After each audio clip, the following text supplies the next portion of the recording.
Hello and welcome back once again. This is my part 3 of this multi-part series of videos on basics of decision table. If you haven't seen my last two videos, I would recommend you to go through them first as I'm building on the same example that I used in those two videos to dive further deep into decision table concepts. The link of those videos are pasted below for your reference. Let's begin. For a quick recap, we started with an example of a grocery store offering discounts to its customers based on two conditions: the total purchase amount and whether the customer had a membership card from the store. We then created a decision table with four possible combinations resulting from these two conditions. In part 2, we added one more condition of whether a customer is a store employee. For those customers, discount was offered even for purchases less than 5,000 rupees. And the decision table looked like this. We added one extra condition, making it a total of three conditions and five combinations. I also explained the use of any when it did not matter whether the value was true or false. Just to recall in this example, for those combinations where the discount offer was the same, irrespective of whether the customer was a store employee or not, we used any. In this part, we are going to further add more rules to get you a little more deeper into the world of the decision tables. Let's say, just for the fun, the store is marketing itself in a big way to make its customers extra happy. So, in addition to the discount offers, it's additionally going to give its customers a gift hamper. The gift hamper comes in two sizes, one big and the other small. So, the condition goes like this: if the customer made some purchase, any purchase, however small it may be, store is going to give him a big size gift hamper. So now the store is acting a little too generous. So even if the customer left the store without purchasing, store is still going to gift them with a small size gift hamper if the customer has a membership card from the store. Now imagine that you're capturing such a hypothetical requirement, then how is your decision table going to look like? If you recall our earlier decision table, we had three conditions, one action, and five combinations. Now we are going to talk about two more actions: gifting customers a big size hamper and a small size hamper. So now we have three actions instead of one. Since in all of these existing five combinations, customers purchase something amounting to either more than or equal to 5,000 rupees or less than 5,000. The value for the action gift hamper big is going to be true in all of these five combinations. And the value for small gift hamper is obviously going to be false. Now we need to introduce a combination for card holding customers who do not purchase anything but receive a small size gift hamper. So now I introduce a sixth column. Since the free gift hamper is applicable to a card holding customer, so I mark X against this condition, has membership card. The offer is applicable irrespective of whether he's a store employee or not, so I place any for the third condition.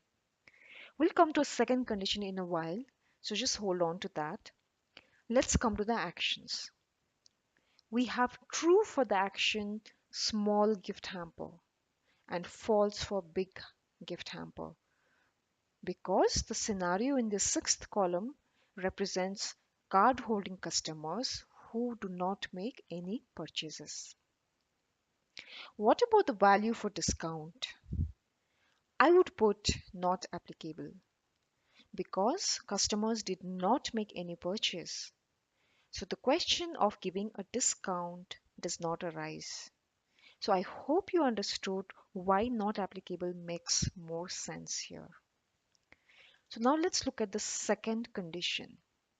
How do I represent the condition for no purchases? So the condition here stands for purchases made for amount greater than or equal to 5,000. I cannot use a dash here as that would mean for the customers who made purchases for amount less than 5,000 rupees. What I'm going to do now is add one more condition to indicate those customers who made purchases less than 5,000 and then set the value for both of those conditions to false. So this is how the decision table is going to look like. So that is, if the customer did not purchase for greater than or equal to 5,000 nor for less than 5,000, can I infer that the customer did not make any purchase? Perhaps yes. So let's look at the updated decision table. Now let's read how the sixth column looks like. We will read sixth column as follows.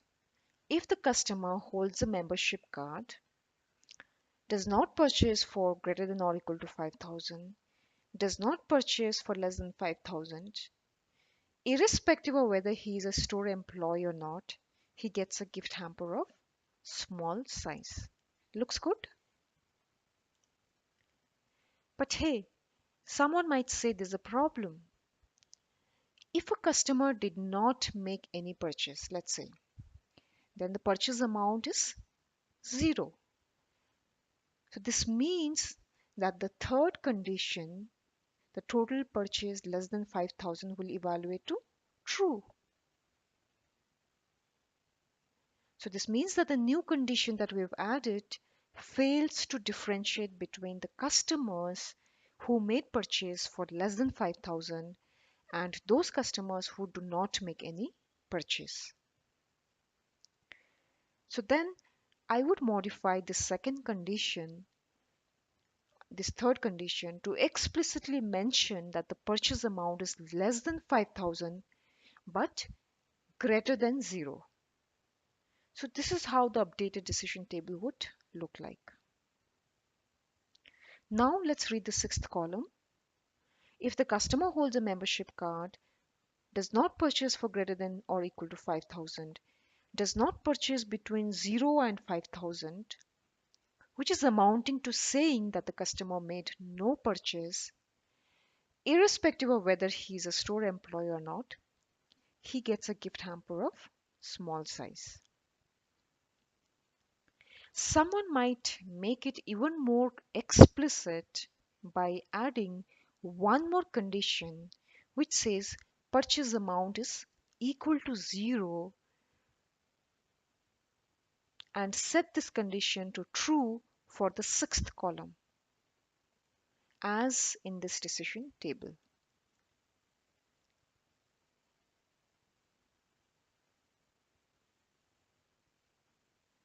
Yeah.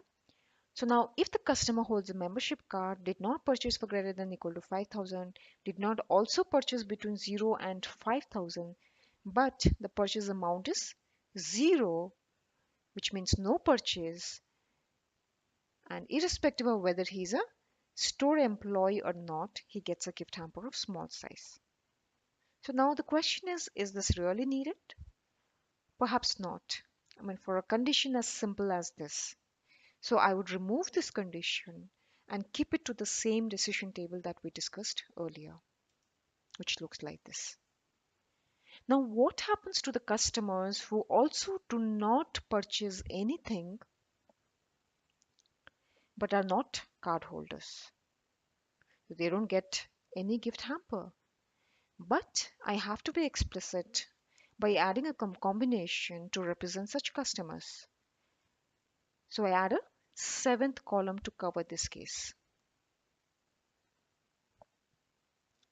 So we'll read the seventh column as if the customer does not hold a membership card, did not purchase for greater than or equal to 5,000, did not purchase for less than 5,000, which is amounting to saying that the customer made no purchase, irrespective of whether he's a store employee or not, he does not get a gift hamper. The only difference between sixth and the seventh column is the first condition. That is the condition for the membership card.